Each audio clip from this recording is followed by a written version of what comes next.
diggity, diggity dog. Breaking, diggity, diggity dog. Chanko. Breaking.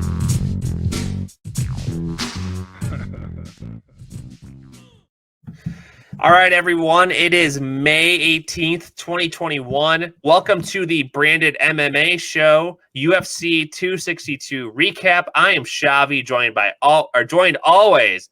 See, this card was so good, it's got me befuddled. I think that's a word. Yeah.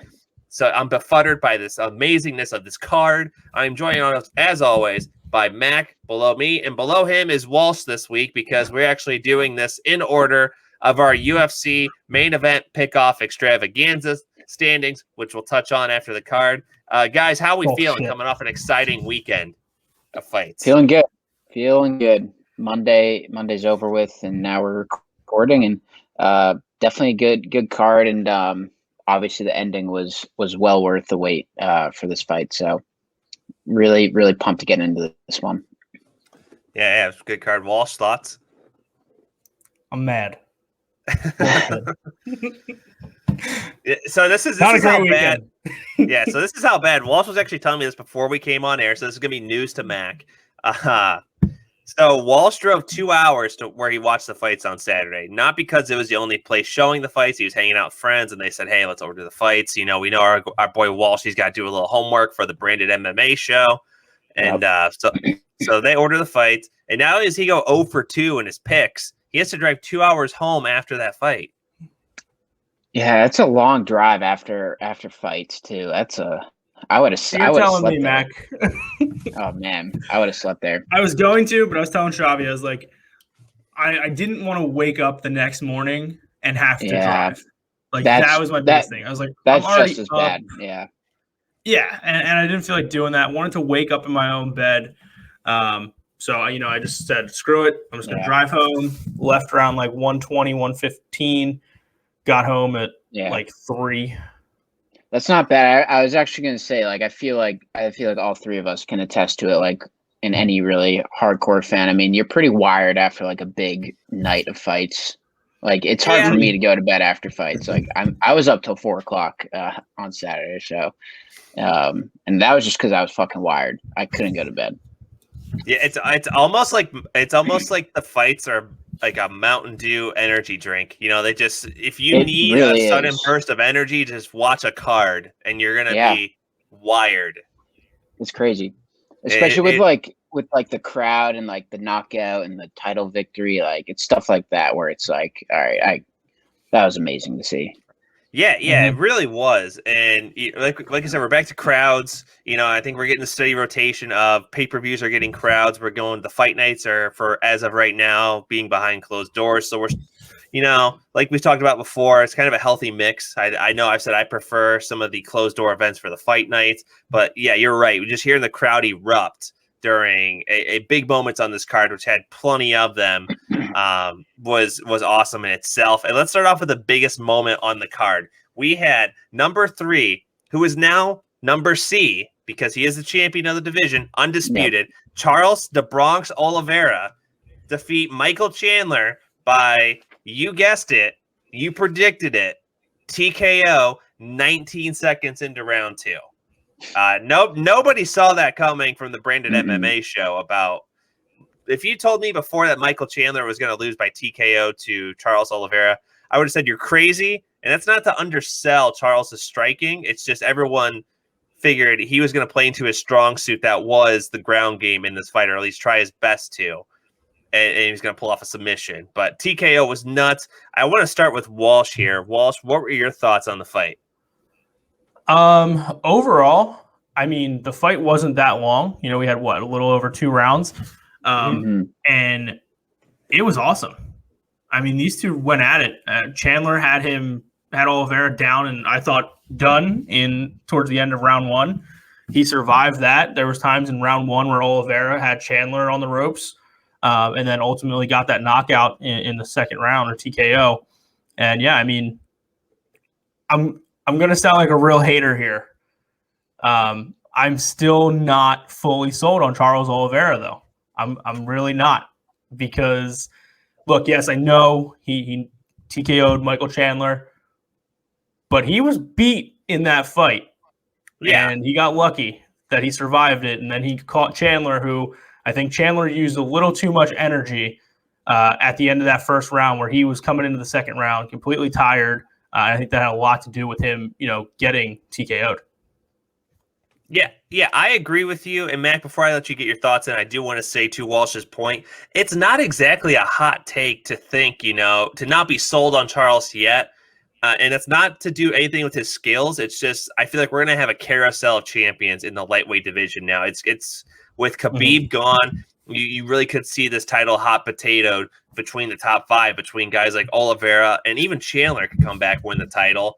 And then you're going to have your Dustin Poirier, your Justin Gaethjes, and someone we'll touch on a little later, maybe even Beneil Dariush here. So it's not exactly, I think, controversial to have that take, because the lightweight is going to be very competitive from here on out, and you're going to have to be pitching a shutout every time you're in there, just to solidify your status as the guy in the division that's going to hold the crown for quite some time.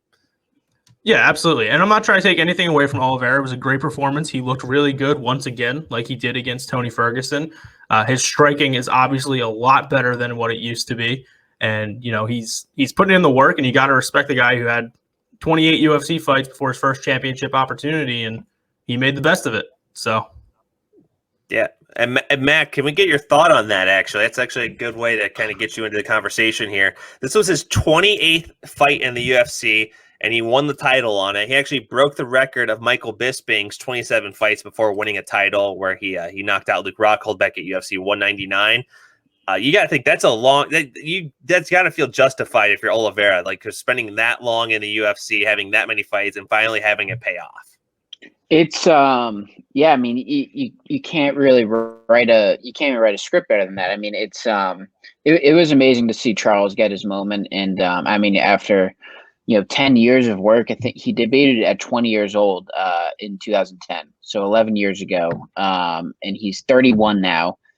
And man, I mean, it just doesn't really get better than his story. I mean, the way he really overcame the adversity in the first round as well, really it kind of encapsulates what his whole career has been. He really struggled in his first few years in the UFC, and understandably so. I mean, he's a young kid. You got a ways to go when you're 20 years old in the UFC. Right. But he was a top prospect, and it really makes you think, like, what top prospect at like 21 years old in the UFC right now is going to be world champion in 10 years? Because there's someone that we don't know that will be there. And Charles was a very hyped prospect, but he had a lot of ups and downs in his first few years, and it really wasn't only until a few years ago where he hit that switch, and now he's won 9 in a row. And his last 3 have been against Chandler, Ferguson, and Kevin Lee. So he's really found his groove. And even before this winning streak, I mean, he had already had, I think, the most submissions in UFC history. With this knockout, he broke the record for most finishes in UFC history. So, I mean, you're looking at someone that, is on his way to the Hall of Fame, and he is, it's just a great story how he pulled this off. And I know a lot of people thought Chandler was going to win. I mean, I think it was kind of 50-50 for like probably expert picks, analysis picks, and but no one really had Charles winning this way. And it was just amazing to see the crowd go nuts as well. I know he had a parade in Brazil today as well. So just an all around great story from where he's come from and to where he is now, the world champion. He's going to have a hell of a road defending it. I don't know who will be next, probably Poirier or Connor. But yeah, I think you kind of nailed it here, Chavi. I mean, we might see a couple title changes with this title, even just in 2021 alone. You never know with this division. I've said bantamweight's the best. It is very hard to deny that the lightweight division is the best in the world. I mean, just looking at the top 15, it's terrifying. I mean, just future world champions, former world champions all over the place. I mean, just to name like Islam Makhachev, who's highly touted as the best from Khabib and DC in this whole division, is not even in the conversation for the title fight. He's got a lot of work to do. But that just really shows you how strong this division is. There's so many title challengers, and it's really starting to the snowball effect's going to happen, starting with this one, and now we'll see what happens with Dustin and Connor. Yeah, and you do make a good point, like we said, and it's not exactly that. Like we said, Oliveira is not a bad fighter in any way. It's just like you said, lightweight is such a killer division that you had to be firing on all cylinders, like we said, and it was a 50-50 fight coming into this. And I know we loved watching Khabib as a fighter. I know Walsh really didn't as much. He's made his feelings clear. But as someone that was a fan of that, I almost welcome this, where it's every fight's going to be a 50-50 fight coming into the title. Let's say, like you said, the winner of Poirier-McGregor gets Oliveira for the next title fight. You really don't know who's going to win that fight. We saw very polished striking from Oliveira in his comeback against Chandler, and we know that Dustin has great hands and a great submission game. So it's like it really is a tough fight to call. But I tell you what, that's what sells pay-per-views. That's what puts asses in seats just as much as the ass kickings do. So, yeah, the lightweight division has become can't miss. I should say it become can't miss. It stays can't miss, even though Khabib's not there anymore. And then, even, some people might not think of Charles in this way, but he's a superstar in Brazil. He's got a big following now. I was looking at his Instagram this past week. He was at 750. He's over 1 million now. So his title win is so big for his stardom. And like you said, it's going to sell pay-per-views. Brazil is going to be fully behind him. I would love to see them do an event in Brazil when they can from COVID, but it's really exciting to see. I know with Khabib, we might have thought the division was a little stagnant with him so dominant, but no more. I personally would love to see Charles versus Khabib now, but I don't know if we'll get that. But man, this division it's insane. It's really insane. It is, and now I want to get. Let's go ahead, Walsh. No, go. Nice off. Nice off. Yes, Yeah. Go ahead, Wall. I was gonna say I'm gonna sound like a real hater again, but I would say out of all the possibilities of who Khabib could possibly come back to fight, I think Oliveira would probably be last on my list. I get that. Are you saying more from like a fight standpoint of how the fight would go, or are you just saying from more of like the, I don't want to say the entertainment aspect, but kind of, the atmosphere of the fight? Both, honestly, because I don't think like you can't really sell me on Oliveira being the guy to beat Khabib and that undefeated streak. And at the same time, like I know going in, like the build up for that to me is just wouldn't be there. Like I would struggle to get behind that, thinking of him as like a legit contender to beat Khabib. And then but now you build it up as he has the most finishes in UFC history, most submissions in UFC history. So there's a build up there. There's definitely a build up for sure. I just like, to me, it's knowing. I feel like what I know of Charles Oliveira, it's just I can't get behind. Like, oh yeah, this is like I wouldn't be able to sell this to casual fans, like of my friends at least. Yeah, that's how no, you're right. It'd be a tough sell. It's hard to sell to casuals. Yeah. Even this one was now if he goes and wins his next, if he goes and wins his next 2 title defenses, and he beats big guys like, possibly Connor or whoever else he's going to face, then okay. Then you can build it up. But I think if there was ever going to be a Khabib fight with him, he needs to really make a dent in this division before we even consider that. So do you think a fair comparison to what you're bringing up, also, I do think it's a fair point. Do you think a fair comparison to that is, let's say if George St. Pierre, after he retired or took his little sabbatical after beating Johnny Hendricks, you're saying, if he were to come back, we're in that time frame where he's out of the fight game, and if he would have came back and Robbie Lawler is champion at the time, you're kind of saying that same situation where it's like, I don't see him as a threat. I don't see how you can build this fight up. Is that a fair comparison? Yeah, I would say that's pretty fair. Yeah. Okay. Yeah, and I get that too. I like I said, I really don't think anyone in that top 10 beats Khabib. I think we've seen him run through most of the top 5. most of the bottom half of the top 10 is probably not going to fare too well against him. So I definitely do get where you're coming from, and I think that's why I welcome this breath of fresh air where we're almost going to see this title hot potatoed, because it's just there's a lot of killers up there in that division. But let's go ahead and break down the fight now. We'll get into the meat and potatoes of the fight. But you said we did see Oliveira overcome a first round with adversity, but he was also a threat in that first round. And that gets into a big controversy coming out of the fight here is one of the judges who I do not want to name, because I think if you name the judge, we're singling out that it's them that as themselves that are the problem, and they are, but it's also the judging criteria, the people they get for it. So it's not just, it doesn't fall just on the shoulders of the single judge. It falls on the athletic commissions. It falls on everyone on this. So I don't feel it's fair to just single out this person. But we did have a judge score the first round a 10-8 in favor of Michael Chandler. And Mac, I did see you shaking your head there for those that are listening to the podcast. Mac is not feeling this at all. So Mac, you're hot to trot on here. Let's get your thoughts on that.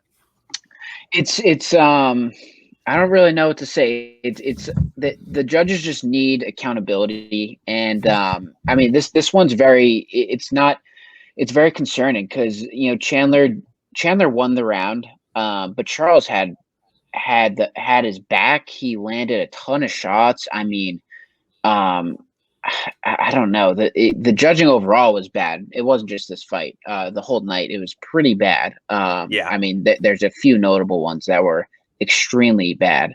They don't seem to value too much in the ground control anymore, which of course is a very big part of the game. And Oliveira had Chandler's back at one point in that first round. So to score at a 10-8 is it's a little asinine to be honest with you. It's not good, and it's not good for the sport either to see that. These judges need to be held accountable. Fine them, suspend them, whatever it is. Find new ones. Find former fighters. Maybe I'm not too sure what the answer is, but there's got to be something better than seeing Chandler win that 10-8. It's concerning. Well, and we did tweet it from the branded account that, a 10-8, for those of you that don't know, you're a casual fan, and you're wondering why is it such a big controversy. It's only a point difference. First off, a point difference can make a difference later in the fight. Let's say that fifth round, the horn sounds, and, one judge's inept judging of a 10-8 round that wasn't there could make or break the fight going one way or the other. And the 10-8 round, by definition, is a round where the fight is nearly finished. I mean, you're beating your opponent pillar to pillar in that octagon, and they really aren't putting up a fight at all. You just didn't get the finish in that round. That's a 10-8 round. And even go to boxing. A boxing 10-8 round is when you knock someone down. So, I mean, yes, did Chandler get a knockdown in this first round? Absolutely. But was he dominant that entire 5 minutes to where we thought, okay, he should have got the finish there. He beat the crap out of Oliveira for all 5 minutes. Absolutely not. Like Max said, he had his back. Oliveira was landing some strikes. It's just hard to sell. And Walsh, let's get your thoughts on this too, because I feel like this is a universal problem that we can all agree on here. Yeah, absolutely, and it's becoming too much of a common theme, common occurrence across these cards now, where you're getting just weird scores from these judges that it's just like, what fight are they watching? Like any normal person that follows the sport and watched that first round, yes, we're all in agreement. Michael Chandler won the round. I don't think there's anyone that would score it the other way. No. But it was not that dominant of a round to where it should have been even remotely close to a 10-8. Oliveira was in it the entire time. He got lucky and maybe saved by the bell a little bit when it came to the punches from the ground. But, I mean, it's asinine that someone would even score that, a 10-8 round.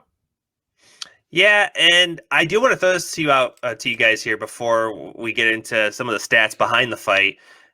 Are you guys a fan of the Pride style judging, I guess? And I don't know if it's just Pride. I know a couple other Japanese promotions were fans of this, and this is how they scored fights.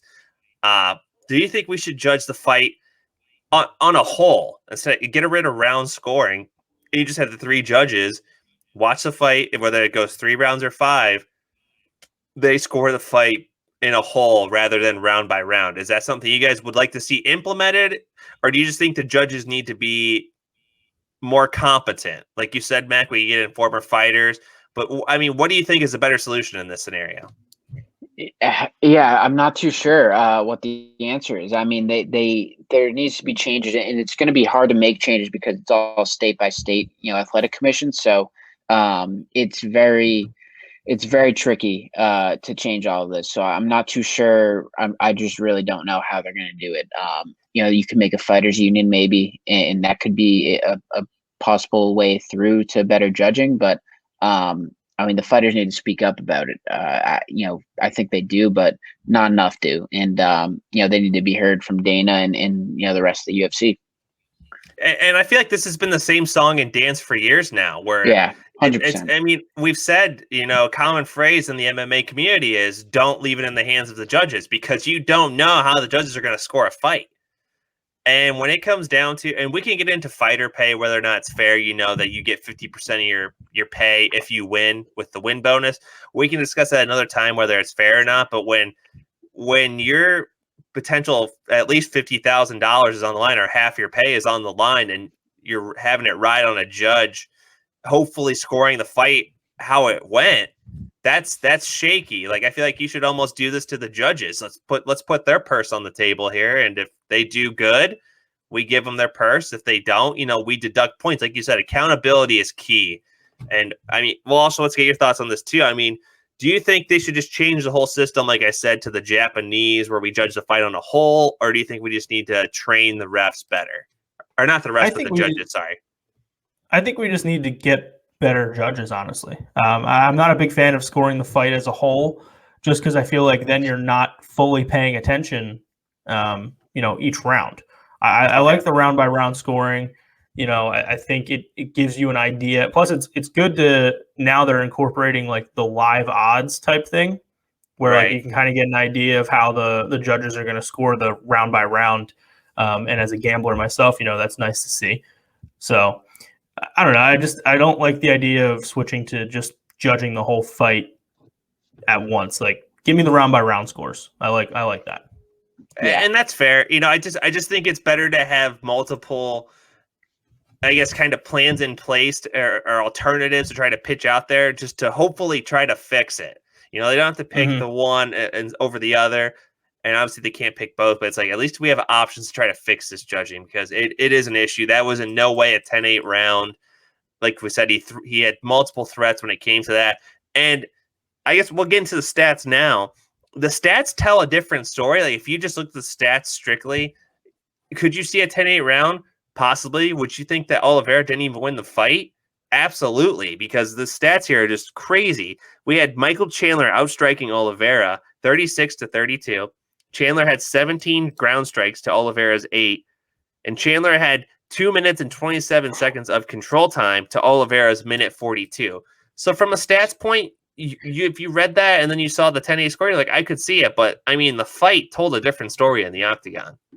Yeah, I mean, even the stats though I don't even know if that says 10-8. Honestly, they're pretty close. I mean, Oliveira had Chandler's back at one point, and when that happened, I thought it was almost over, and then I thought it was over again when Chandler clipped Oliveira and he went down.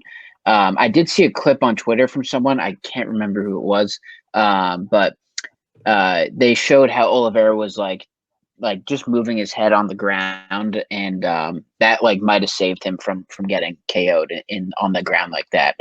It was very smart and very, very something you wouldn't notice while watching, but like if you go to the replay, you'll see him purposely moving his head all around the ground, almost like as a desperation move, and pretty crazy. Yeah, just further proof of how long the evolution of Oliveira as a fighter. And we're gonna get back into the nice off here. I'm gonna say, Walsh, you go ahead. You're on the air with the Branded MMA Show. Go ahead. First time, long time. Thanks for having me on. No, but I was gonna say I was a little surprised, and obviously, it happened very quickly. But part of me was a little surprised they didn't stop the fight. It was when Oliveira was down. It was definitely close, and I think a different referee, I'm not going to throw out names, Herb Dean, probably jumps in and stops that one a little bit early. Yeah. Yeah, it definitely did have me worried. As someone that picked Oliveira, I was definitely worried because I mean we talked about it in the preview show. Michael Chandler touches your chin. It's going to be tested, if not obliterated. And Charles Oliveira passed that test. You know, like Max said, we saw him bobbing and weaving from the bottom there in a blink and you'll miss it type clip. And I guess going into that second round, I'd have to watch. I'd have to watch a little bit more closely. Again, I don't know if I noticed that Michael Chandler was gassed or, had exerted a lot of energy and then coming to that second round was a little fatigued, like Walsh said. But man, Oliveira caught him flush there. With really that punch. flush. Yeah, he caught him really well. I mean, it's a perfect right hand. And of course he sensed that victory and, he got it. I mean, Chandler almost kind of escaped, but then he clipped him again on the fence and that was it pretty much. So. Just an awesome celebration when Oliveira jumped over the fence as well. It was cool. Yeah. Keith, where does that celebration rank for you? You did tweet out a meme today from the app Branded MMA account on Twitter, where Joe Rogan was being advertised the Branded MMA Show by Charles Oliveira. Quality meme, quality celebration. Let's get your thoughts on it. Yeah, I mean, it was. I don't know what else I would compare it to. Like, I'm trying to think of like other great, crazy celebrations like that. But no, it was awesome. It was just like I said, I was someone that was rooting for Chandler. It was nice to see, Oliveira get his moment. So regardless of how this fight ended, I don't think there was a bad, like as a fan standpoint, there wasn't a bad outcome because I said, it was easy to root for a guy that fought in the UFC 28 times before getting this opportunity, and he finally did it. So yeah. And he did it, and like you said, there was really no bad ending to this fight. Oliveira, we were able to just be absolutely amazed at his celebration. You can see just how much that win meant to him, and even Michael Chandler in defeat was about as classy as they come. He gave all the credit in the world to Oliveira. At the same time, though, he hyped himself back up. So this isn't the last you'll see me in a title fight, and I don't disagree with him. I think that's the ideal way to handle a loss. I'm not saying most people don't handle it well, but that was textbook. I'm giving him praise tonight, but I'm going to be back stronger than ever. Yeah, and I agree. He'll have that UFC gold within the next 12 months. So you put a bold claim out there. And I tell you what, like we said, this lightweight division could be a carousel of champions going forward. I'm not exactly saying that's a hot take from Chandler. I think it's a hot take, yeah. Do you think he won't win gold in within the next 12 months? Or are you saying, throughout his tenure in the lightweight division?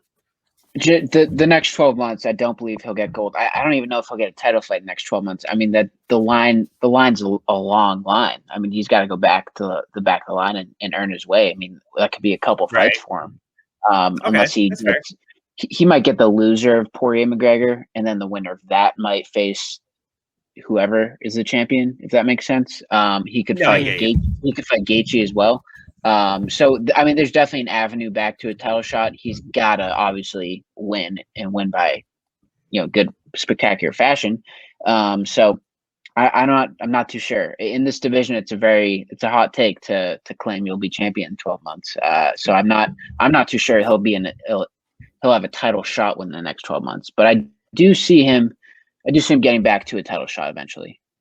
That's fair. Hold on. Go ahead, Walsh. With that Dana White privilege, Yeah. Oh yeah. How can we forget about the DW, the Dana White privilege? He might already have something lined up for his next title fight that we don't know about. But a possible get out of jail free card. Exactly. And going back to Oliveira's celebration before we move on, did you guys see what John Anik tweeted out today? I did not. What did he tweet? Oh, the blood. It was the blood of Oliveira on his sheet, and on the sheet where the blood drop is, it's on the part of where he's interviewing, like notes about Michael Chandler. Oh, so I like that. Pretty wild. I like that. I love it. I like it. I love it. I want it. And we did touch on where we see Chandler going if he has to take a certain avenue back to the title shot. So we kind of see where he's going to go. We throw out a couple possibilities: loser of Poirier McGregor, maybe even Justin Gaethje. Where do you see Oliveira fighting next in the title? Do we think it's set in stone that we're going to see the winner of Poirier McGregor fight Oliveira? I believe I'm very certain that the winner will face Charles. I mean, Poirier obviously had the title shot if he wanted it. He took the Conor route with all the money. Very smart on his end. He's confident enough he can, he has the game plan to beat Conor, collect that huge paycheck, take some time off, and then win the title. So I think that's probably Dustin's plan, and same with Conor. I think Conor has that same plan, and we'll find out in a couple months here what happens with that. But I do believe that the winner will face Charles. And, for whatever reason, if that doesn't happen due to money, I mean, these guys are going to make a shit ton of money. So they might take a long time off or at least a decent amount of time off with all that money. So I wouldn't be surprised to see Gaethje get a shot. Maybe Gaethje, we see Gaethje Chandler. There's someone else I'm missing, right? No, it's really it. That's it. Yeah. Yeah, that's really it for the top tier. And then, as we got Dariush coming up, we got Islam Makhachev. So stacked division, but I do believe it's one of Gaethje, Poirier, or Conor for next for Charles. Walsh is your next challenger for Oliveira. Any different, or do you agree? I don't think it's it may be different in that there's only going to be one next challenger for Oliveira, and he's the fucking king. Okay, the king that is going to beat Poirier come July 10th, and then he's going to take back what is rightfully his. Okay, we will see here. I also want to point out for the people listening at home, that was Walsh talking with his Irish accent, and we have Mac here, who was a little bit more humble about his who he thinks would win a McGregor Oliveira fight. But don't be fooled by that. He has a picture of Conor McGregor in his living room. So when it comes down to that pick-off extravaganza, if it is McGregor Oliveira, just remember, I'm the only one on the Oliveira hype train, and I'm the conductor, just like I was Saturday night. I was the conductor of the Charles Oliveira hype train. I do not want that forgotten. I want that on record before we move on, folks. Yeah, I mean, I'm probably picking Conor if he fights Charles. But it also has to be pointed out, none of us would be here if Conor didn't get into the UFC. He fucking blew up this thing, and we have a lot of thanks to him, and that's why he's hanging in my room.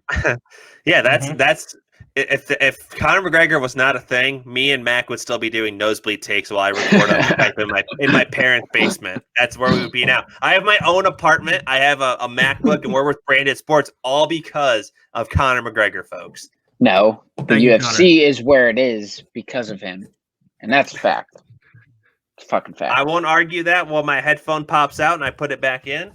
But I think it's also fair to say, butterfly effect. If Conor McGregor doesn't blow up, do I still live in my parents' basement? And we'll never know. And thankfully, we'll never know. It's true. Until I build a time machine and we go back. I'm 300 pounds overweight, eating Cheez-Its, recording a podcast with Mac's son, because Mac has obviously become a famous MMA reporter, and I'm trying to cling on to that. Yep. So let's get into another lightweight fight here. Co-main event, number 9, Beneil Dariush defeats Tony Ferguson via unanimous decision, pitches a shutout, 30-27, like across the board. One of the times the judges got it right Saturday night. And I just want to pitch this off about Dariush here before I let you guys really do a deep dive into the fight. Dariush has a record 15 wins in the lightweight division since 2014. And That's Ferguson crazy. is on. It is absolutely bonkers. And Ferguson is on the first 3-fight skid of his career. It was something we touched on the previous show. He was on a 2-fight skid, never been. Now he's on his 3rd, never been there as well. Scary stuff for him. Mac, let's go ahead and start with you. Let's get your thoughts on the fight.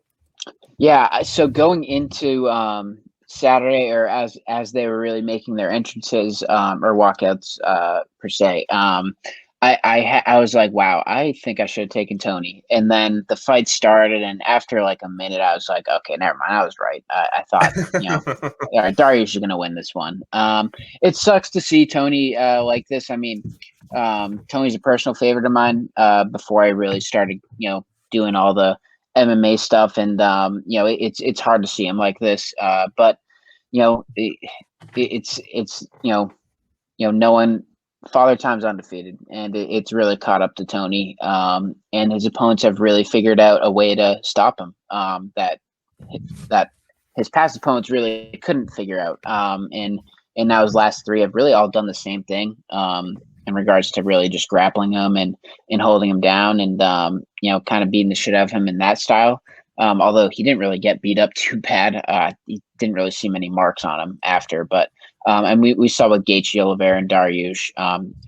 It was really more Oliveira and Dariush that kind of held him down. Gaethje and Tony really threw hands, but Gaethje utilized wrestling as well. And really a big hole in Tony's game is that wrestling, and he's good on the ground, but when you have someone like Oliveira and Dariush who are just absolutely excellent, in all facets of the game, but specifically on the ground, it's going to be very difficult.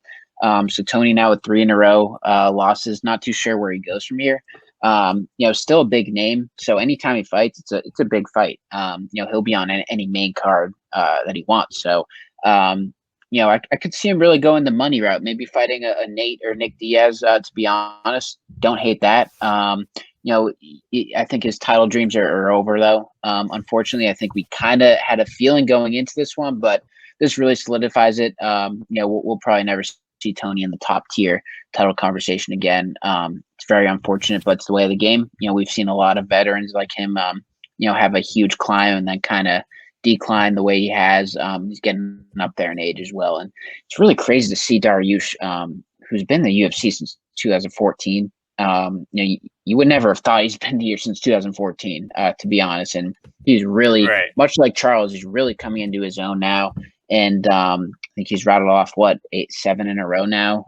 Tons of performance of the night. So he's really coming into his own, for sure the biggest win of his career, biggest name opponent-wise. So we'll see what happens with Dariush next, but definitely a big opponent for him next. And, say hello to a new top contender in this stacked division.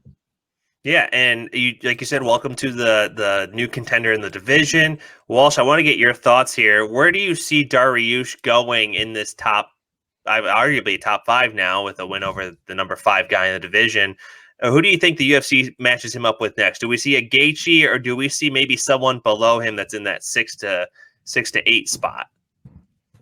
I don't know. It's really tough to say because the top of this division, like we've been talking about, is just so stacked, and you're kind of just going to be throwing him to the wolves up there, right? With any of those guys that he's going to face. And I'm not saying he's not capable of putting up a good fight against any of them, but I mean, I don't know. Maybe Dan Hooker. Yeah, I like Rafael dos Anjos or Dan Hooker for him. I think those are perfect opponents to see how he performs for them. So yeah, give him another fight with someone either just a little bit lower than him or right around the same range. See what he does, see how he does there, and then make, if he wins that one-handedly, make the fight with one of the other guys in that top 5. Yeah. Right, and I have to agree with you guys there on that. And not only because of what you guys said, but you also have to think this was a fight that was before injuries. This was the 3rd fight on the card, and you had the number 5 guy in Ferguson who's headlined multiple pay-per-views, multiple fights, and now Dariush was a guy who hasn't really had that same experience. And it's like, do we really see the UFC throwing him into that top 5 and having him headline a pay-per-view, co-main event a pay-per-view? You just don't know yet. So that's where I do kind of agree with you guys as well, just coming from a different angle, that we probably will see, I would say, maybe headline a fight night against, dos Anjos or Hooker. I feel like those are both the fights to make for him. And like we said, not exactly throw him to the wolves yet, but it's just to really see where he stands, because they're meeting in the middle. Ferguson and Dariush met here. Tony's on the decline, whereas Dariush is on the uprise, and it's like you saw where he stood as a fighter. We realized Dariush is obviously good now after the beating Ferguson, but it's also like, let's throw him maybe one more fight where we can really get a true testament of where he stands in the division before we just say go for that title.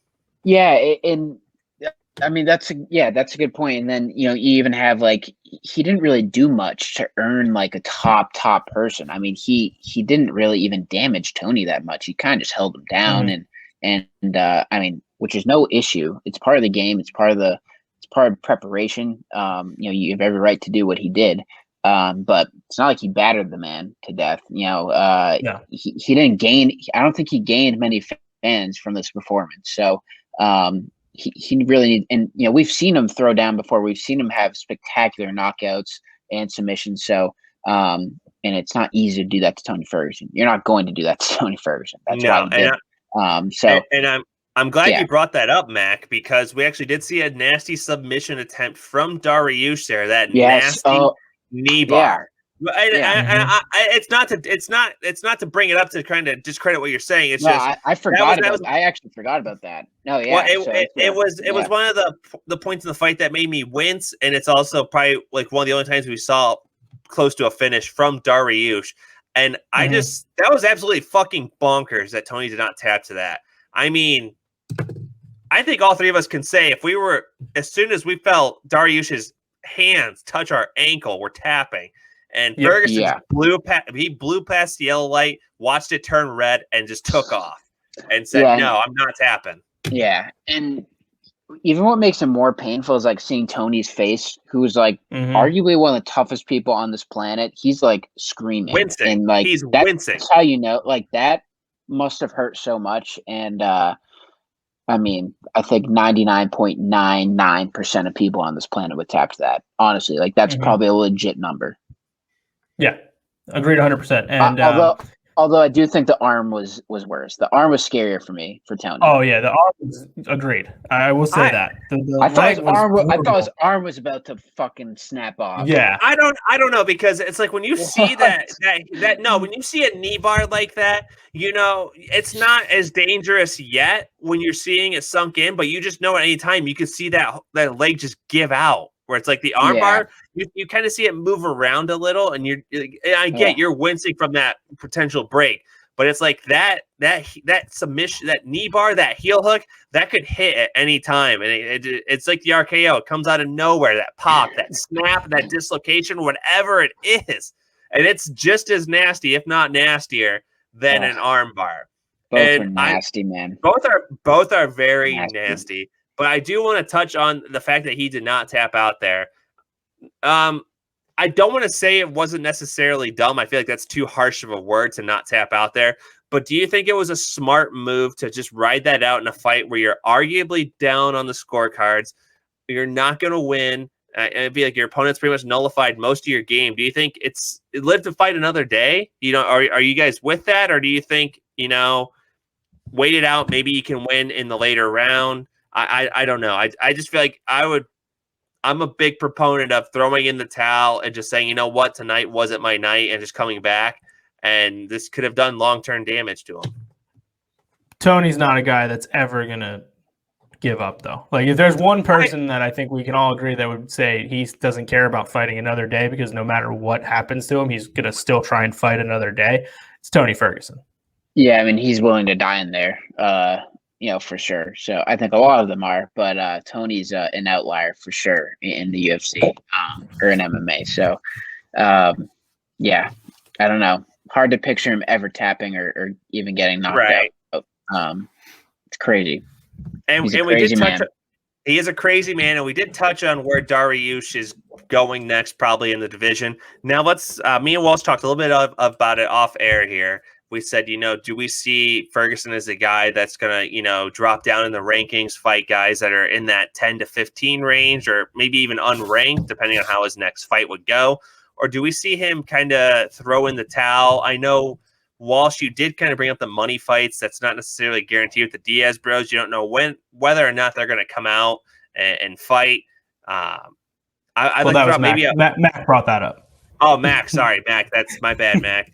So we do have the potential for money fights here with either Diaz, or Masvidal. But if he doesn't get those, do we see him just move down the division? Like I said, fight those 10 to 15 ranked guys, or even unranked. Yeah, go. It's welcome to the Nights Off. Brought to you by the Branded MMA Show. Brought to you by Branded Sports. One of the main things I want to say, because this is what I got out of this whole thing with Tony, as much as at the time or the times that it almost happened where we all wanted to see the Khabib fight, I'm so glad that fight didn't happen now. Yeah, Like, just absolutely. these last You couple fights, like, it would have been so one-sided. Like, it would have been very ugly for Tony. So in hindsight, looking back at it now, obviously the time wanted that fight to happen every time that we almost had it. Now that it hasn't happened and it's not going to happen, I'm okay with it. I don't need to see it anymore because Yeah, I think we all know how that goes. we all know what happened, and yeah, he would have got grappled and fucked up and just fucking choked out and whatever. He would have got messed up in there. Yeah. But going forward for Tony, we'll see what happens. I mean, like I said, I know me and Chavi talked about it, but I don't really see him as like, I mean, yes, obviously he's still a big name, but there's not many guys that really want to see him fight anymore.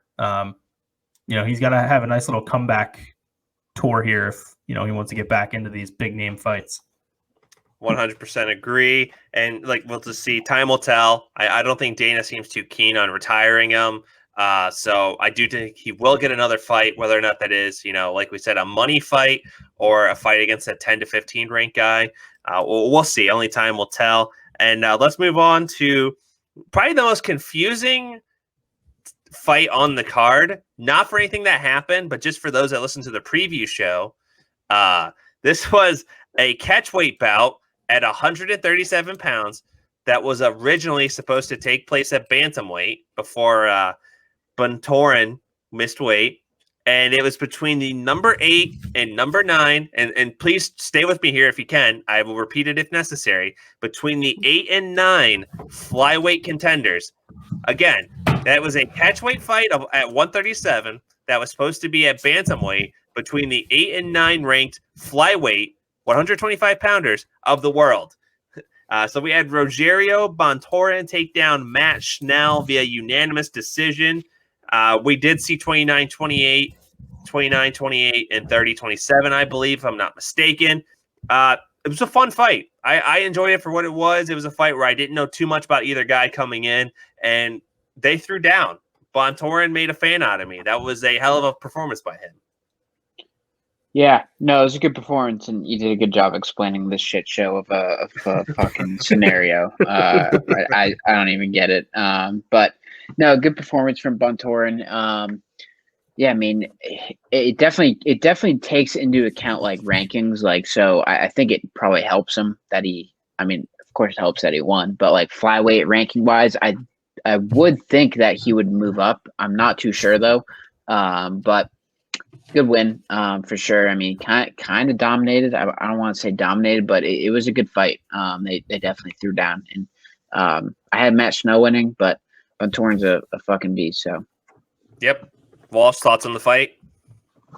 Yeah, it was entertaining. This one was kind of one of the ones that was just on in the background. So, like I said, I was at a friend's house, so I didn't get to fully enjoy this one as much as I would have liked to have. So, yeah. But from what I saw, a good fight, and yeah, I was kind of with Mac. I had Schnell to win that one. Yeah, I don't remember who I picked, or if I even picked when we did the preview show, but Schnell actually outstruck Bontorin 113-89. But like we said, Bontorin was more in control. He obviously landed the more damaging strikes throughout the fight, and I think it's what played a factor in him getting the nod from the judges. And a little fun fact about Schnell here, that was his first decision loss since, and you're hearing this right, May 31st, 2013. So this guy has gone almost 8 years exactly without losing by decision. Now he has had losses since then, obviously, but I don't know really where that makes you stand as a fighter. It's like, is it commendable you've gotten finished by your opponents and haven't gone the distance in defeat, or is it more commendable to lose by decision? I don't know. It's just a crazy stat to throw out there and think about. That is a crazy stat. I mean, he's certainly willing to throw down in there. Yeah, and you have to think, the rankings, I think, will take into account this fight for flyweight. we'll see him probably drop down to 12 or 13. So he'll probably still get an opponent right around that range in terms of rankings for his next fight. Hopefully he doesn't get the axe. I do think, like I said, both guys brought it. It was an entertaining fight. And I know, like I said, Bontorn made a fan out of me. We're going to move on here to the women's flyweight fight, where I'll be honest, I was kind of soured on the winner of this fight just from what happened during it. So we had Caitlin Chukagian take down, and she's number 2 ranked, by the way. And she took down number 7, Viviane Arajau via unanimous decision, 29-28 times 2 from 2 judges. You know, you're not going to hear too much complaint out of that. It was a close fight. The one that really did baffle me and gets back to what we said the theme of the night was kind of horrible judging was the 30-27. That was not the case. I definitely think Arajau took a round there. Just no way you can score that fight all three rounds going to Chukagian. Yeah, no. Yeah, it was another example of poor judging. Although there was definitely worse on this card than that, but no, right. definitely not 30-27. I mean, Vivian definitely had a lot of a good amount of offense in this one. So, but I mean, Caitlin did win. It's not like it was the bad call, but that 30-27 is a little with for sure. It was a good fight. Good fight. It was a good fight as well. And Walsh, just hear your thoughts on this too. Yeah, I'm with you guys. I think I know what you're talking about, the possible Brazilian tap. Yeah, and that we saw. The commentators touched on it a little bit during the fight. I did notice. I mean, you heard them. They said, was it really a tap? They didn't know for sure. I almost think in a way they don't want to completely say whether or not that they thought it was, just because I feel like there's a little bit of maybe blowback from the UFC if you're just outright calling that out. But I think as a fan, as someone that does this show, I will say it. I thought it was a tap. I did not think it was a tap. I didn't think that was a tap. I didn't think it was a. See, and I get that it wasn't a full on like the fight's over, but I do think it was enough to try to get out of the spot she was in. Will I say it was a fight-ending tap? I won't say that. I don't think it was. I think it was to get out of the position she was in. I think it was gamesmanship on her part. See, I think it was just she missed her hand. She was reaching for her hand to grab her other hand like this, and she missed it, and that's what it looked like. So you're with Joe Rogan. You're with Joe Rogan in DC. And like I said, that's fine. I don't think it was a tap that was meant to say I give up. It was all gamesmanship to try to get out of the position. So that's why I didn't seem like a full on tap. Mac, you're kind of in the middle here. It sounded like you don't think it was a full on tap, but you don't also think she was positioning for her hands. No, I do think she was positioning for her hands. I just didn't. When I saw it live, like before they even brought it up on the replay, I thought she tapped. I was like, oh, that kind of looked like a tap, but obviously it wasn't. Right. And then like no one said anything, and then Rogan was like, oh, I think she like tapped at this, and I was like, oh my god, like maybe she did tap because I saw it, and I was like, oh, that looked like a tap live.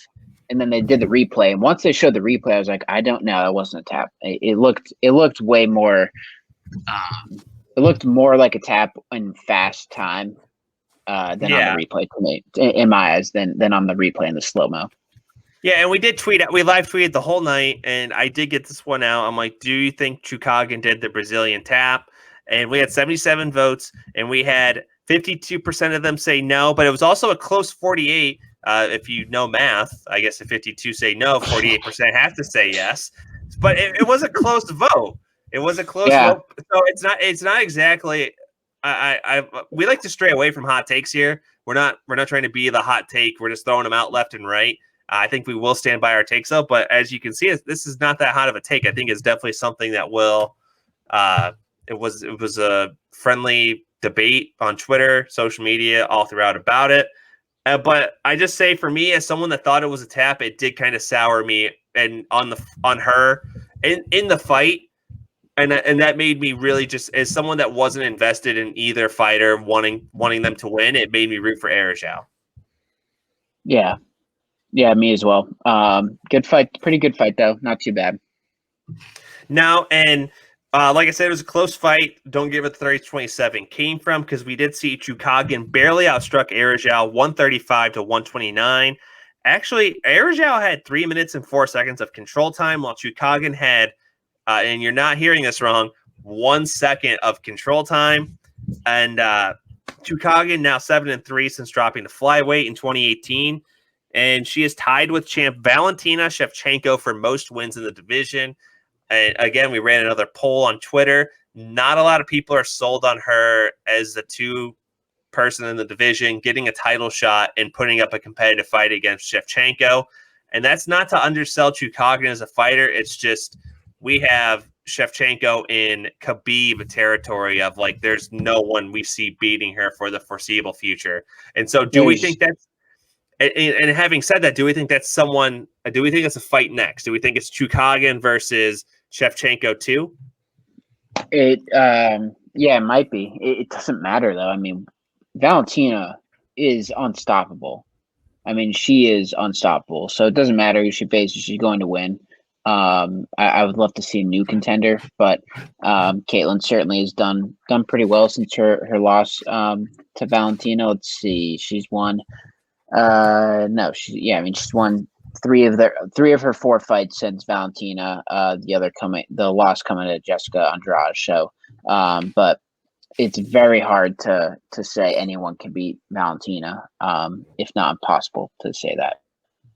Walsh, you're in the same boat? Yeah, I agree 100%. I think if it is the fight to make, it is what it is. But, I mean, there's no chance that she's beating Valentina. It's just not going to happen. Nope. And I think we're going to go 30-27 on this. I do agree with you guys there. And a fight that needed no scorecard and a fight I think we all agreed, well, except Walsh. I think he said there was another fight of the night contender that was going to win. But a fight that did not need the scorecards, was never going to need them, was never in danger of getting them. Edson Barbosa defeating Shane Turbos Burgos. Oh, that was a brutal fight, and I'm going through my notes right now to get the actual official time. It was over. That's why I was stalling. Number 13, Edson Barbosa over Shane Turbos Burgos. Number 9 in the featherweight division. KO, round 3, 1 minute, 16 seconds into the fight. What a fucking way to start the card. Yeah, it was the perfect fight to throw in as the main slot. Although the whole time I thought it was Bontor and Schnell starting the card, but made sense. They threw in Barbosa and Burgos. I unfortunately missed it because the Bruins were in overtime and they lost. But that's okay. Ryan McCarthy, did you miss the opening fight for your Bruins? Yes, that are in the playoffs. Yes. The entire fight? Yeah, they were in overtime. Oh my god! See, that's why I had to walk away. That's why I had to walk away for a second because I knew Mac was going to be saying something about the Bruins, so I had to get out of here because he's just doing it to bother me. No, he knows I'm a Flyers fan. We're not in the playoffs, and he's just throwing cheap shots. And you know what, Mac? You're lucky there's a computer screen in front of me because me and you'd be throwing down inside the octagon right now. and whoever wins, I would probably score it 10-7 round for the other guy that got his butt whooped. Because that's how the judging is right now. But that is absolutely bonkers, Mac. You know what? If this was another podcast, we would be roasting you right now, but we're not. Did at least the Bruins win? Come on, did the Bruins win? No, they lost in overtime. You missed a fight that was, is probably a fight of the year contender to watch the Bruins lose in overtime. Yes, but I did get to go back. I did get to go back and watch it, like the professional that I am. I did go back and watch it yesterday. So phenomenal fight. Crazy yesterday. Ending. Yesterday. You stat on this how good this fight was for an entire day. Unreal. Yes. That is. That's another news. We're looking for a new third chair. Yeah. I tell you what, that's commendable. I'm actually taking my Carhartt hat off. It's bad. I'm tipping my cap to you the whole show now. The hat is off. I'm tipping it to you because that takes balls to avoid a fight that good for a whole day, knowing how good it was. No, it was like not even 12 hours. Not even a whole day. Maybe 12 hours. Still, that's commendable to just hold off on a fight that good for that long. But it was a good fight. Probably one of the weirder endings I think we've all seen to a fight, where Burgos got clipped and he seemed fine for a second or two, and then he started getting wobbly, and then he kind of stumbled back into the fence and got finished. And very odd to see. I did see a neurologist on Twitter today explaining it in like through a video, and very interesting to see someone from his perspective explain what happened with his brain. His brain really was like just trying to like push through the knock. Right. Like he got knocked out, like his brain was done, and his brain was trying to push through, and then it just kind of was like, oh no, we're good. Like we're actually gonna follow the rest of the note from the body and just take the day off now. Yeah, that's crazy ending. Crazy ending. Well, let's circle back to the beginning of the fight, and then we'll start there. Walsh, thoughts? Yeah, I mean, bonkers that Mac missed this one. Absolutely incredible fight. I messed up. Crazy ending, like we said. Yeah, not much more else to say than what we've already covered. I mean, it was a great way to kick off the main card, and kind of didn't fully set the tone for the night, but it was they got the bonus, right? Yeah, they did get the bonus, yeah. And I was going to touch on that when we get into the real meat and potatoes of the miscellaneous stats. They did get fight of the night, 75K each. It was bumped up from the usual 50K, so good on them for doing that. And I just want to go back to Mac's point of watching the Bruins lose in overtime. You probably couldn't have pulled this on Walsh, but to me, you could have just told me the Bruins won, and I would have believed you, because I pay zero attention to hockey. So you could have at least lied to me and said, "Oh yeah, they won," so it was kind of worth missing the fight. Wouldn't have batted an eye to it. Would have said, "Oh well, that's good." But that's your character, though. You're an honest man, and I respect that. Well, I'm an honest man. I'm also from Boston. I've won multiple world championships. I've been to many finals, and Put him in timeout. I try to be honest, and when my teams are in the playoffs, it's hard. This guy sucks. Get him off the stage. It's true. Multiple world championships. All right. Well, let's get back to the fight here. I mean, I cannot listen to this Boston circle jerk any longer. Something interesting we did see, along with the brain shutting off and still trying to power through, Barbosa shin split open. That had to be painful because he was still throwing kicks with it. Mm-hmm. Yeah, that must have been very painful. It's hard to see. It's hard to imagine how he pushed through that. But lots of adrenaline, I'm sure. And that very big win for Barbosa. He seems like at 35, he's had a few runs before. He's won 2 in a row now. So maybe this is probably his last chance to really make a run at a title. Be very difficult, but 2 in a row isn't bad, and a win like that over Shane Burgos is really big. Yeah, it's big. He's making a run here. He outstruck Burgos 98-80. Of course, punch number 98 being the one that ended the fight. And this is Barbosa's. This is a stat about Barbosa here. A little crazy. All of his stoppage wins in the UFC have come via knockout or TKO. This guy, I believe he is a black belt, if I'm not mistaken. If I am, please somebody fact check me on that.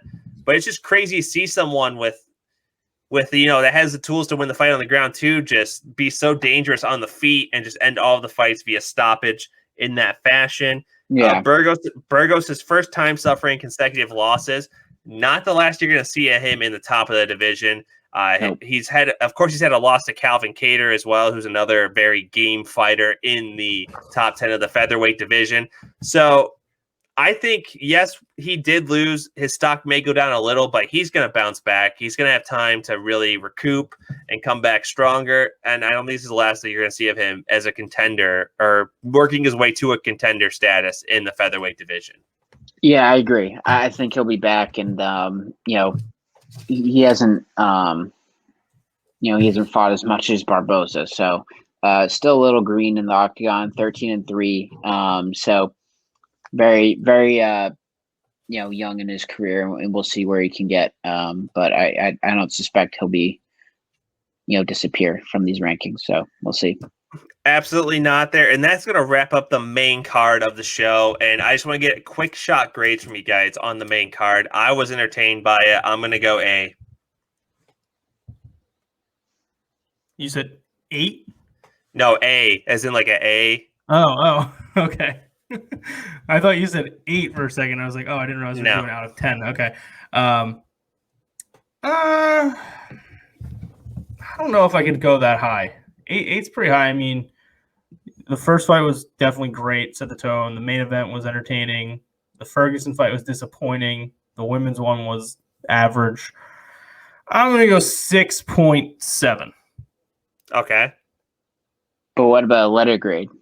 Yeah, it's a letter grade. I said A. It's in like an A. So A, B, C. I'm going to go a B minus. Okay. I that's different. I like it. We got a variety of opinions here. Mac, I gotta think you're a B plus guy. Yeah, I'll say B plus or B. Kind of was. I really thought long and hard about this actually when you did the Twitter poll. I was shocked at the results. I think a lot of people were saying A minus. I think that was kind of a recency bias thing because it was kind of as the fights were going on. If you look back on, 261 that's an A. 3 title fights. That's an A plus. I will give you that. That's an A plus. That's an A plus. That's a 10 out of 10 for sure. The crowd was electric. 3 title fights. I think every fight on the card on the main card was a finish. That's an A plus. That's like when I think of perfect cards, that's a perfect card. And so it's hard for me to give this one an A. I think, but I do think a B plus is good. When you have a moment like Charles's, that really elevates the card. Letter grade wise, for sure. I mean, I think Charles's moment is on the same level or even above Rose's, which I thought Rose's performance and moment was the best of that night. You could say maybe Kamaru's, but we kind of all thought Kamaru would win that, maybe not in that fashion. Right. But when you kind of stack up the victories and the moments, I think Charles's is right up there with Rose's and maybe even above with the way he finished Chandler and the reaction afterwards. Very cool to see. So Charles's moment alone really gives this a huge grade with the fans as well. The fans were pretty good. Not as good as Jacksonville, I thought, but they actually were more respectful than the Florida fans. Florida. Not a shocker. But Florida is not full of upstanding citizens. Shocked, I tell you. Hey, I love Florida. It's my favorite state in this country. But it's a B or B plus. But I think what could have elevated maybe to an A minus would be the Dariush Ferguson fight. That just was ultimately it was disappointing. I mean, I think we all kind of wish it was a bloodbath, like those vintage Tony fights, and we didn't get that. It was really more of a grappling / holding Tony down fight, and it was a little disappointing to be honest. So, but those 2 fights to close the card and open the card were great, and so final score is a B plus. I like that. You guys are both in the B club. I'll stay in the A spot just because, like I said, I thought the whole night was entertaining for me. And if I leave a fight entertained and I don't regret spending that money, I'm okay with throwing around that A grade a little generously. We'll go ahead and touch on the ESPN prelims now. We had Andre Muniz do something no one else has done in the MMA world yet. He broke Jacare Souza's arm, won via technical submission with an arm bar. Just 3 minutes, 59 seconds into the first round. Just something to touch on there. Anytime you see an arm break, it is nasty. Like we said, I believe they said he had a broken humerus after the fight. Nothing funny about that, though. Ba-bum. Yeah, I mean, pretty nasty to see Jacare's arm break and hearing it on the replay and even live. I didn't really notice it live. I had I didn't have the volume on, but a tough break for Souza. We'll see what happens to him after this one, but nasty to see. Pretty nasty. Yeah, nasty. I'd have to think he's probably on his way out of the UFC. The way he's kind of been on this downward spiral. I do think with the UFC being either cut veterans, he's out. Yeah, and he makes a lot of. I think he still gets a hefty payday. I mean, rightfully so. He's a veteran and he's a legend. So kind of like the Dos Santos who else did they cut that made a lot of money? Overeem. Overeem. Yep. Good. Yeah. So I think he's kind of in that same combo, that they are vets and they're losing, but still making a good payday. So wouldn't be surprised to see him get cut either. Unfortunately. Yeah, it's unfortunate it happens. Something that we wish didn't happen is often a lot of controversy here in this featherweight fight from the prelims as well. We had Lando Venata take down Mike Grundy via split decision. A lot of controversy in the scoring here, as someone did score the fight 30-27 in favor of Mike Grundy. Mac, thoughts on the judging yet again rearing its ugly head in this fight? Yeah, very ugly. It's I don't know what else to say besides just disappointing. I mean, it's certainly an issue in the sport, and we kind of touched base on this before, but this was almost more controversial than that Chandler round, which is pretty hard to do, to be honest. The 27-30 for Grundy is it's literally as if that judge was not watching the fight. That's actually how he must have not been watching it. Well, maybe the judge was watching the Bruins game. Yeah, I mean, I had the fight on, but I also had the Bruins game on, so I didn't even get to watch all of it. But the Bruins actually just scored. All right, yeah. For those of you watching on YouTube, you're seeing Mac just go off King right now. For those that are listening, you're just dealing with us watching this, but it is something. Let's move on. We got Jordan Wright taking down Jamie Pickett via TKO. Minute 4 into the first round, a middleweight clash. And we had a women's flyweight match, 2 ranked fighters. Number 11, Andrea Lee defeats Antonia Shevchenko, who's number 12, via submission, triangle armbar. 4 minutes, 52 seconds, round 2. I have to think beating the younger Shevchenko sister, you're putting a target on your back, and I do think she is probably the next person in line for a title shot, just so Shevchenko Sr. can avenge the loss. And we'll go on to the ESPN. Makes sense. It's the only fight that makes sense. Book it, Dana. We have ESPN Plus prelims, women's flyweight, Priscilla, and I'm going to butcher this name, Cochiera defeating Gina Mazzani via TKO, 4 minutes, 51 seconds into round 2. We had Tucker Lutz in a featherweight clash defeat Kevin Aguilar via unanimous decision, 30-27, 29-28, and 29-28. And to open the whole card, the curtain jerker of the night, in a lightweight clash, we had Christos Giagos defeat Sean Soriano via technical submission, Bravo choke, 59 seconds into round 2, and that netted him $75,000 as he was able to secure performance of the night alongside Charles de Bronx Oliveira. And this fight took place at the Toyota Center this past weekend, and we had an attendance of 16,005 people, a revenue of $4.11 million in the live gate.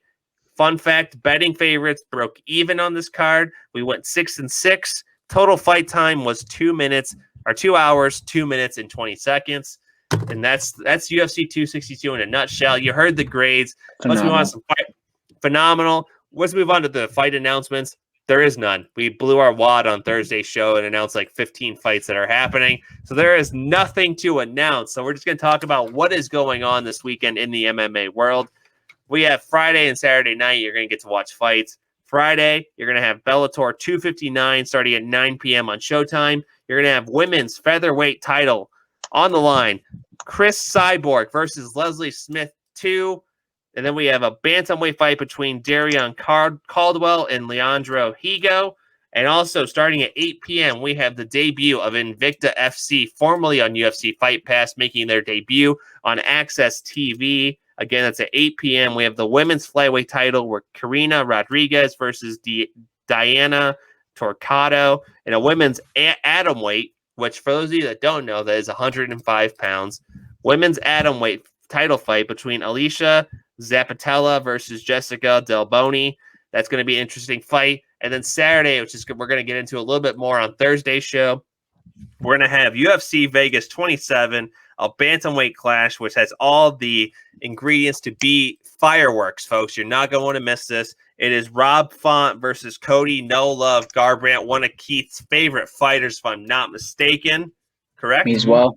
Big Cody fan. Okay. Okay, that makes 2 or 3 of us. I'm indifferent Yep. on them as an Ohio guy. And Rob Font's a Boston guy, so I'm very torn. This is a tough one for me. Honestly, I don't want to see either of these guys lose. I mean, who knows? Rob Font might not even show up if the Bruins are in overtime, so he might even go out through the cage. Well, hey, let's not talk too much about it because we'll have our show on Thursday or Friday. We'll have our show then. We'll break it down then. You're also going to have a women's strawweight fight. Carla Esparza, versus Jan Zinen. I really hope I didn't butcher that name. And then we have a rebooked fight, which is supposed to take place this past weekend. Jack Hermanson versus Edmund Shabazian. Phenomenal fight. I remembered how you said the name last week, and I took it into account for this week. That's to show you. So we're always improving here on the Branded MMA Show. So a stacked weekend. We'll touch more on that on Thursday's show, like we said. Nothing else to really talk about here. Oh, Shabby's Classic Fight Rec. This week, we're going to keep it simple, folks. ESPN Plus has this. Watch the birthplace of the Ultimate Fighting Championship. UFC 1 is on there. You won't be disappointed. It's all killer, no filler. Just an interesting way to see how far the sport has come along. There is Shabby's Classic Fight Rec. That is the Branded MMA Show for Tuesday, May 14th. Follow the show on Twitter at Branded MMA. Follow Mac on Twitter at Ryan McCarthy 10. That's MACCARTHY10. Follow Walsh on Twitter at Keith_Walsh18. Go to thebrandedsports.com, #getbranded, and follow Branded Sports on Twitter at Branded_sports. They're the ones that make it all possible. Walsh, you look a little confused right now. Let's go ahead and talk to you before we end the show. Mac was doing the call me thing, but you're giving out he's giving out your @ you can't call him on Twitter. Actually, I do have. You know Call what? me, at me, whatever you want. I have Mac's number right here, and I'm actually willing to give it out on air. It is 281-330-8004. Hit Mac up on the load because Mac is about to blow. There you go, folks. It's the best time to be a fight fan. Perfect way to end it. It's perfect time to be a fight fan, folks. We'll see you on Friday morning, Thursday night, whenever you watch, listen to the show. Bye, everyone. See you guys.